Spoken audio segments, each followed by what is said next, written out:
So we had a system of connected objects. This is kind of like a modified Atwood machine, except we actually have two blocks here, so we have a couple of different strings. So there are going to be tension forces in each string.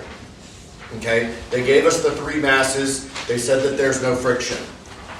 And then we're being asked first to calculate the acceleration of each object mass. When we do that, then these internal forces, which would be tensions if it's a rope or a cord, they'd be normal forces if they're in contact with each other. Because these are always Newton's third law pairs, inside the system, those forces will always balance out. So what's going to govern the motion of the entire system is only going to be whatever forces are outside the system. This is just going to be the gravitational force of the hanging mass because there's no friction. Right?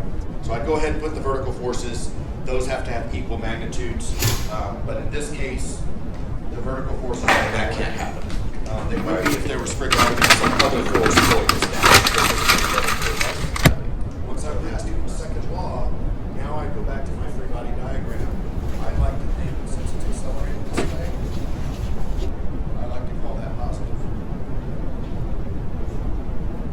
Okay? Remember, you're always kind of thinking about the sense in which this thing is moving. And when you're talking about pulleys, the pulley, assuming that it moves at all, the pulley's got to be rotating either clockwise or counterclockwise. So I like to kind of do the anyway, that's kind of weird in my head. Which way do I think it's going to move? Call that positive. Right? M sub C into G minus L.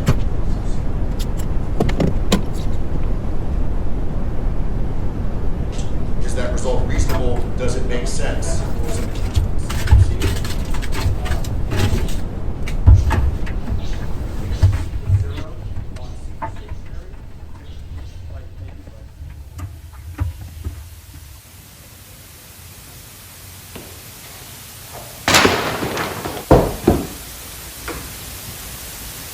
Easy. It's easy. This was 31. It says in terms of G.